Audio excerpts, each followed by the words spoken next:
پیارے بچوں، آج میں اپنے ننھے منھے ناظرین اور سامعین کے لیے ایک کہانی لے کر کے آیا ہوں۔ میں پرویز شہریار، ایڈیٹر NCERT نئی دہلی۔ میری کہانی کا عنوان ہے کہانی کی کہانی۔ ہے نا اچھا عنوان؟ پچھلے سال کی بات ہے، گرمی کی چھٹیوں میں جب سارے اسکول ایک ماہ کے لیے بند ہو گئے تو بچوں کے سیکھنے کے لیے بہت ساری سرگرمیاں موجود تھیں۔ میں نے اپنے بچوں کے لیے ڈرائنگ اور پینٹنگ کے بجائے تھیٹر ورکشاپ کرانا پسند کیا، کیونکہ میرے استاد نے ایک بار کہا تھا کہ ڈرامے میں اداکاری کرنے سے انسان کے بات چیت کرنے کے طریقے میں نکھار آتا ہے۔ کچھ بچوں کے اندر خود سے آگے بڑھ کر کام کرنے میں ایک جھجک سی ہوتی ہے، ڈرامے میں حصہ لینے سے وہ جھجک دور ہو جاتی ہے، اس سے بچوں میں خود اعتمادی پیدا ہوتی ہے۔ میں اپنے بیٹوں انشا اور منشا کو جس تھیٹر ورکشاپ میں لے گیا تھا وہاں کل 30 بچے تھے۔ حوض خاص گاؤں میں ایک بہت بڑا ہال تھا جس کا نام کلپترو ہال تھا۔ وہاں اکثر ڈرامے ہوا کرتے تھے۔ بچوں کا ورکشاپ وہیں چل رہا تھا۔ دور سے دیکھنے پر ہال ایک گول گھر معلوم ہوتا تھا، لیکن اندر سے یہ ہشت پہلو ہال تھا۔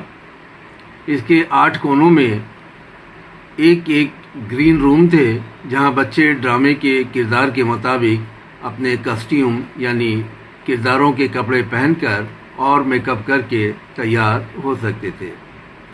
اس کی چھت 3 منزلہ عمارت جتنی اونچی تھی۔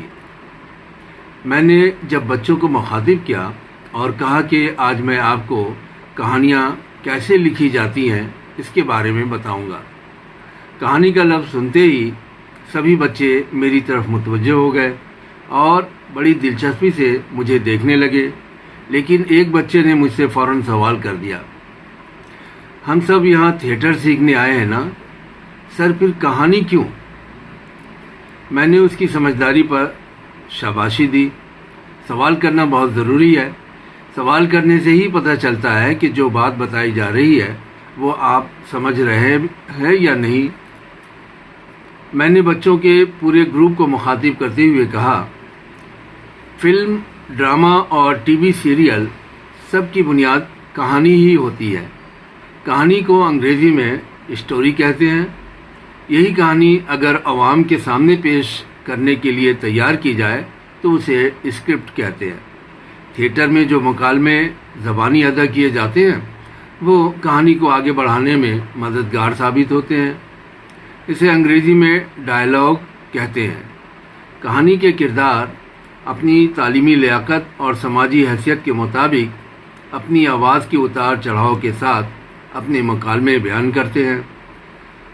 ایک بچے نے اپنا ہاتھ اٹھایا اور ادب سے پوچھا، سر کردار کسے کہتے ہیں؟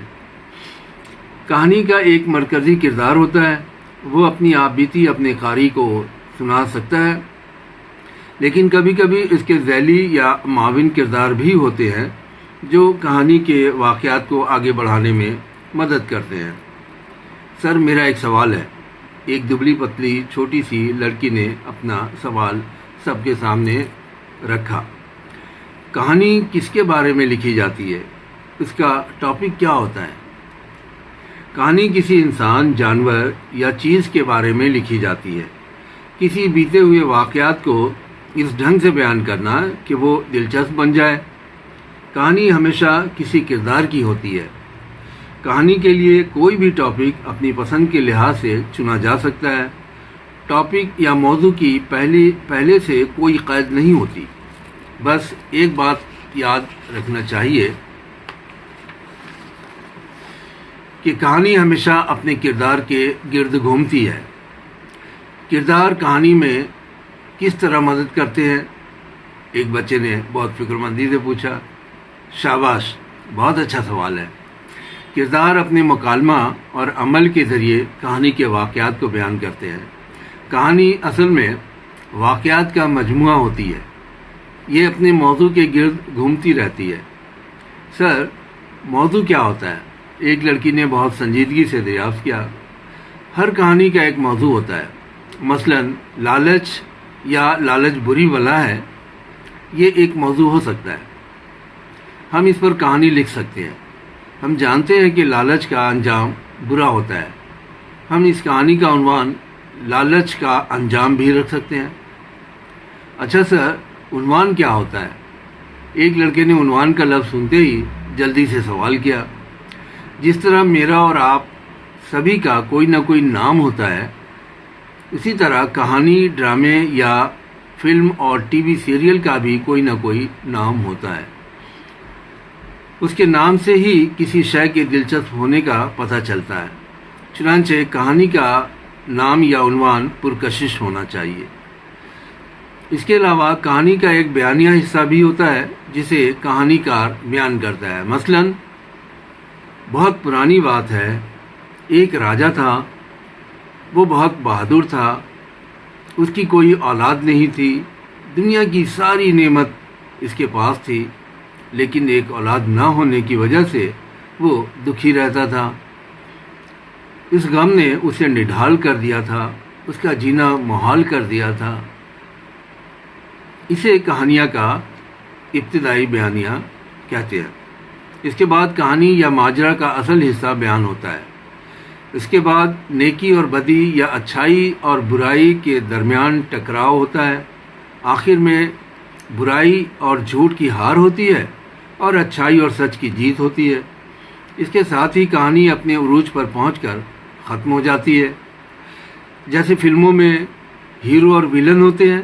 ایک لڑکے نے جوش میں آ کر میری باتوں پر سمجھداری کا مظاہرہ کرتے ہوئے کہا، ہاں بالکل صحیح کہا تم نے، تمہارا نام کیا ہے؟ میرے دریافت کرنے پر اس لڑکے نے کہا، میرا نام نند کشور ہے۔ شاباش، کہانی کا کوئی نہ کوئی مقصد ضرور ہوتا ہے۔ جس طرح دنیا میں جتنی بھی چیز ہے اس کے ہونے کا کوئی نہ کوئی مقصد ضرور ہوتا ہے۔ قدرت میں کوئی بھی چیز بلا وجہ نہیں تخلیق کی گئی ہے۔ قدرت کے اصول کے مطابق کہانی کا بھی کوئی نہ کوئی مقصد ہونا چاہیے۔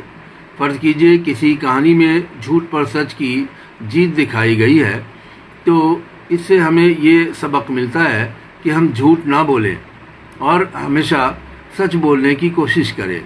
یہی اس کہانی کا مقصد ہے۔ آرٹ کا مقصد کسی تخلیق سے لطف اندوز ہونا بھی ہوتا ہے، جسے ہندی میں منورنجن یعنی ذہنی تفریح کہا جاتا ہے۔ کہانی اور ڈرامہ بھی ایک طرح کا آرٹ ہے، اس لیے کہانی میں دلچسپی اور منورنجن کا ہونا بھی اہم بات ہے۔ کردار کے لحاظ سے ڈرامے دو قسم کے ہوتے ہیں، ہنسانے والے کردار اور رلانے والے کردار۔ زندگی کی کڑوی سچائی بیان کرنے والا کردار المیہ کردار کہلاتا ہے۔ اس کے برعکس زندگی کے تربیہ پہلو کو پیش کرنے والا کردار مزاحیہ کردار کہلاتا ہے۔ مزاحیہ کردار اپنی کرتب بازی سے ہمیں خوب ہنساتا ہے اور ہم ہنستے ہنستے لوٹ پوٹ ہو جاتے ہیں۔ ہماری زندگی میں خوشی اور غم دونوں ساتھ ساتھ چلتے ہیں۔ کہانی ہماری زندگی کی نقل ہوتی ہے، چنانچہ اس میں بھی سنجیدہ اور مزاحیہ دونوں طرح کے کردار ہوتے ہیں۔ تھیٹر ورکشاپ کے 2 ہفتے کیسے گزر گئے پتہ ہی نہ چلا۔ بچوں نے خوب اچھی طرح سے ریاض کیا تھا۔ ریاض کرتے کرتے ان کی اداکاری میں نکھار آ گیا تھا۔ 15 دنوں کے بعد شام کے وقت بچوں نے ڈرامہ اسٹیج کیا۔ کالپترو ہال ناظرین سے کھچا کھچ بھرا ہوا تھا۔ بچوں کی اداکاری اور ڈائلاگ کی ادائیگی پر تالیوں کی گڑگڑاہٹ کے ساتھ ان کی حوصلہ افزائی کی جا رہی تھی۔ بچوں کی خود اعتمادی اس دن دیکھتے ہی بنتی تھی۔ جن بچوں نے کہانی کو سمجھنے میں سوال پوچھے تھے انہیں تو میں شکل ہی سے پہچانتا تھا۔ وہ سب جب اپنے کردار میں ڈوب کر ڈرامہ پیش کر رہے تھے، ان کے چہروں پر ایک چمک سی تھی جس سے ظاہر ہوتا تھا کہ وہ اندر سے بہت خوش ہیں۔ کیا آپ جانتے ہیں ان کے ڈرامہ کا عنوان کیا تھا اور ان کے ڈرامہ کا مقصد کیا تھا؟ ڈرامہ کا عنوان تھا مچھلی جل کی رانی ہے، اور اس ڈرامے کو پیش کرنے کا مقصد سمندری جانوروں کی حفاظت اور پانی کی آلودگی سے اس کی روک تھام۔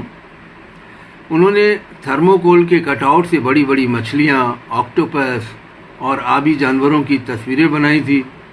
ساتھ ہی نیلی اور سفید ساڑیوں سے سمندر کی مچلتی ہوئی لہروں کو دکھایا تھا۔ سمندر میں پانی جہازوں سے خارج ہونے والے زہریلے مادوں کو کالے رنگ کے دوپٹے سے دکھایا گیا تھا۔ اس آلودگی کے سبب آبی جاندار اور چھوٹی مچھلیاں جاں بلب ہو رہی تھیں۔ چھوٹی بچیوں نے اپنے ہاتھوں اور چہرے کے اشاروں کے ذریعے بہت اچھی طرح سے مچھلیوں اور آبی جانداروں کی پریشانیوں کو دکھایا تھا۔ آخر میں ڈرامے کے سبھی کردار آ کر اسٹیج پر ایک قطار میں کھڑے ہو گئے۔ اس کے کچھ دیر بعد جب تالیوں کی گڑگڑاہٹ کی آواز تھمی تو تھیٹر کے آرٹ ڈائریکٹر سنجے شیکھر جی نے فرداً سبھی بچوں کا تعارف کرایا۔ سبھی بچے اپنا تعارف خود کرانے میں بڑھ چڑھ کر حصہ لے رہے تھے۔ تبھی ناظرین کی سب سے پیچھے سے کسی کی آواز آئی، یہ وہی بچے ہیں۔ یقین نہیں ہوتا، جب وہ یہاں آئے تھے تو اتنے شرمیلے تھے، آج کیسے فرفر اپنا تعارف کرا رہے ہیں۔ سبوں نے پیچھے مڑ کر اس شخص کو دیکھا اور اتنے میں پردہ گر گیا اور ڈرامہ ختم ہوا۔ بہت شکریہ بچوں۔